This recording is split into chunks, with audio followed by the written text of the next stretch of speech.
Hi అండి, welcome to మా ఇంటి రుచులు. ఈరోజు ఈ వీడియోలో కారప్పొడి రుచికరంగా ఎలా చేసుకోవాలో చూపిస్తాను.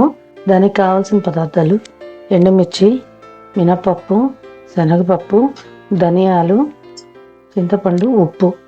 ఫస్ట్ అన్నీ కొలిచి పెట్టుకోవాలండి. శనగపప్పు, మినపప్పు సమానంగా తీసుకోవాలి. అదే కప్పుతో 2 కప్పులు ధనియాలు తీసుకోవాలి. ఎండుమిర్చి కూడా ఇన్ని సరిపోతాయండి. ఒక గుప్పెడు చేతికి సరిపడా, చేతితో తీసుకుంటే ఎన్ని వస్తాయో అన్ని సరిపోతాయి. మనం కారం ఎక్కువ కావాలంటే కొంచెం ఎండుమిర్చి ఎక్కువ వేసుకోవాలి. ఫస్ట్ శనగపప్పు తీసుకుని ఇలా మందపాటి నాన్ స్టిక్ లో కానీ మన బాండీలో కానీ వేసేసి వేయించుకోవాలి.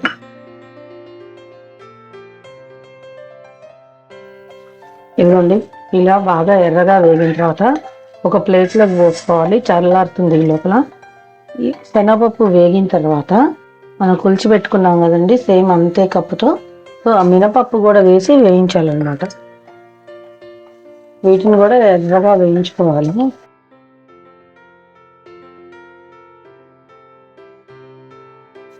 ఎందుకంటే ఇవి కూడా బాగా ఎర్రగా ఇలా వేగిన తర్వాత అదే ఇందాక శనగపప్పు వేసుకున్న ప్లేట్లోనే వేసేసి వీటిని కూడా చల్లారనివ్వాలి. ఇప్పుడు మనం ముందుగానే కొలిచి పెట్టుకున్నాం కదా 2 కప్పులు, ఏదైతే శనగపప్పు మినపప్పు తీసుకున్నాం దాంతో 2 కప్పులు ధనియాలు వేసేసి వీటిని కూడా చక్కగా వేగనీయాలి ఎర్రగా. ధనియాలు కొంచెం తొందరగానే వేగుతాయి శనగపప్పు మినపప్పు కంటే ఫాస్ట్గా. ఇట్లా విడివిడిగా వేయించుకోవడం వల్ల ఏంటంటే అన్నీ సమానంగా చక్కగా వేగుతాయి కాబట్టి రుచి చాలా బాగా వస్తుంది. కొంతమంది అన్నీ కలిపి వేయించేస్తారు. కాకపోతే ఏంటంటే అలా కలిపి వేయించుకునే దానికి ఇలా విడివిడిగా చేసి వేయించుకునే దానికి చాలా తేడా ఉంటుంది. ఇలా విడివిడిగా వేయించుకుంటే ఎంతో టేస్ట్ వస్తుంది. పాతకాలంలో మన అమ్మమ్మ నాన్నమ్మలు చేస్తారు, అట్లా మంచి రుచిగా వస్తుంది అన్నమాట.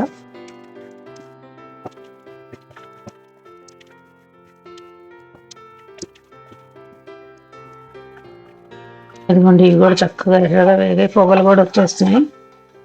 మార్చకుండా చక్కగా వీటిని వేయించుకున్న తర్వాత ఒక 2 నిమిషాల్లో వేగిపోయినాయి. వేస్తే ఇలా వేయించుకున్న తర్వాత ఈ ధనియాలు కూడా మనం ఇందాక తీసుకున్నాం ప్లేట్లు శనగపప్పు మినపప్పు వేసిన దానిలో పెట్టేసేసి ఆరబెట్టేసుకోవాలి. ఇలా ధనియాల్ని కూడా చక్కగా దీనిలో పోసేసుకొని ఇప్పుడు దీనిలోకి మనం తీసుకున్న ఎండుమిర్చిని వేసి వేయించేసుకోవాలి. ఒక చేతికి సరిపడే అంత ఎండుమిర్చి తీసేసుకొని ముందర తొడిమలు తీసి పెట్టేసేసుకొని వేయించేసుకోవాలి.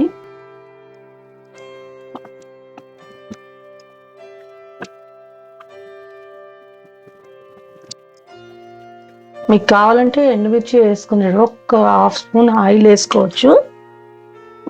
ఈ వేడివేడి దానిలోనే పొయ్యాపు వేసేసుకొని ఈ చింతపండు ఇట్లా వేసేసి చల్లారిన తర్వాత అన్నీ కలిపి మిక్సీ వేసుకోవాలి. రుచి కోసం కొంచెం ఒక 1/2 స్పూన్ దాకా జీలకర్ర వేస్తున్నాను. వీటిలోనే చాలా బాగుంటుందండి. జీలకర్రను ఈ వేడి వాటి మీద చిటికెడు ఇంగువ అనేది మన ఇష్టం, ఆప్షనల్.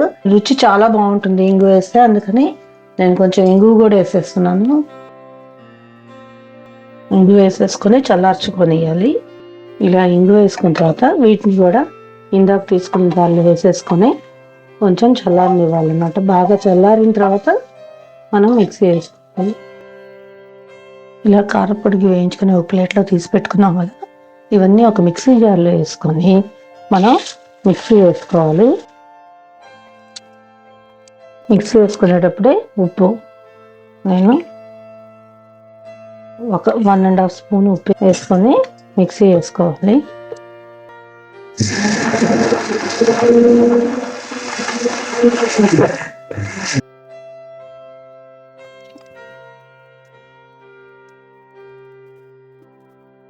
ఒకసారి మళ్ళీ పైకి కిందకి కలిపేసుకొని స్పూన్తో ఇంకొకసారి ఇట్లా కలిసి మీద ఒకసారి అంటే సరిపోతుంది. ఇలా ఫైన్ పౌడర్ చేసేసుకొని దీన్ని ఒక గాజు సీసాలో ఎయిర్ టైట్ కంటైనర్లో తీసేసుకుంటే ఎన్ని రోజులైనా ఉంటుందండి. ఇదిగోండి, ఎంతో రుచికరమైన కారపొడి రెడీ అన్నమాట. ఇది ఇడ్లీలో కానీ అన్నంలో కానీ దోశకి కానీ దేనికైనా చాలా చాలా బాగుంటుంది. రవ్వ దోశకి వేడివేడి అన్నంలోకి చాలా రుచిగా ఉంటుంది. మీరు కూడా ఒకసారి ట్రై చేసి చూడండి ఎలా వచ్చిందో. కామెంట్స్లో చెప్పండి.